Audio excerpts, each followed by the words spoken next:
Guys, question: how many of you have a story that people across the world could benefit from hearing?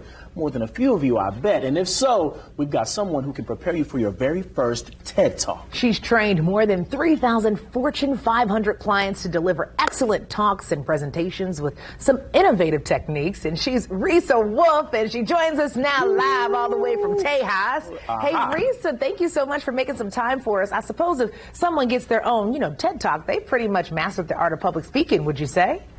When you have a TED Talk, you are saying to the world, I am somebody and I have something to say, and it's something that is as good as a college degree on your resume. Ooh, I like that. Okay, I like that. Of course, next question, what's the process for someone to get their own TED Talk?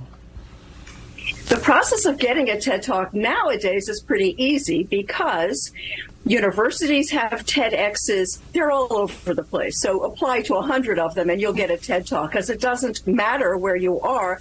You want to have on your information, would you like to see my TED Talk? And then you can send them the video. So don't be fussy about where you go. Jerry Seinfeld once said, most people would rather be in a coffin at the funeral rather than deliver the eulogy. Is it possible to overcome a fear of public speaking?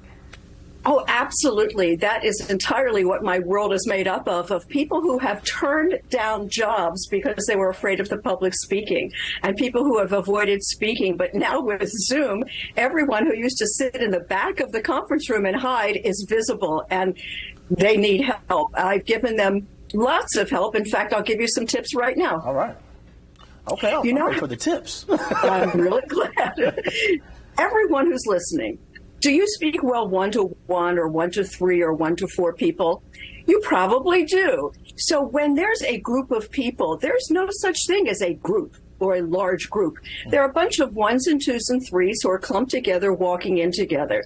So if you talk to 1 or 2 or 3 people and you look at them, and then you look in another part of the room and you find your comfort zone of 2 or 3 people, and just say to yourself, I know I'm good with 1-to-1. I know I'm good with a small group. I'm going to do that here. Everyone will take home your information, because they're really just a bunch of people that are individuals, just the way that you're used to. I love that. That's good advice. That is good stuff. Risa, for some people, when they look at their own story and they're like, man, how do I make this concise enough to be understood by other people? What's some advice that you have for people who are just trying to figure out, how do I even put my story into speaking form?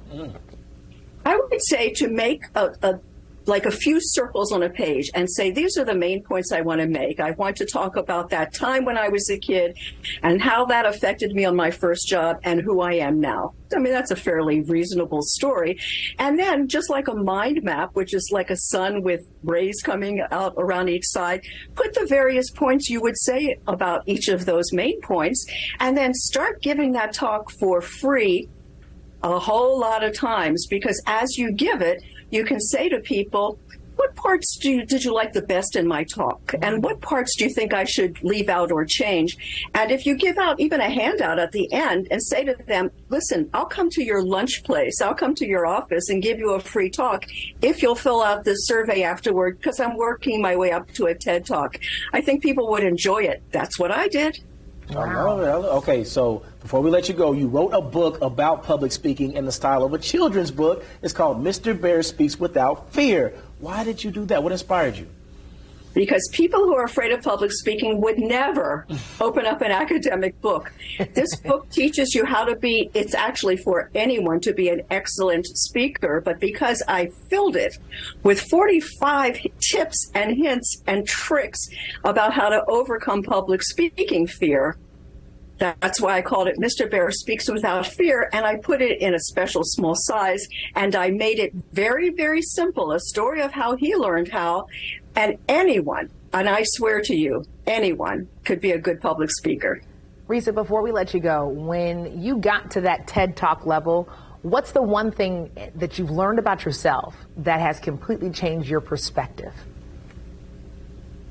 That you can be insecure 1 minute before you get on stage, and then just like an actor, you turn on that persona Act like your best self. Inside, you might want to be throwing up. Doesn't matter. Doesn't matter. I know that's right. That's called adulting with a purpose. Risa Wolf, thank you so much for joining us and reminding us that with a little coaching, anyone can be a public speaker. Even us. Mm-hmm. Thanks, Risa. We appreciate it.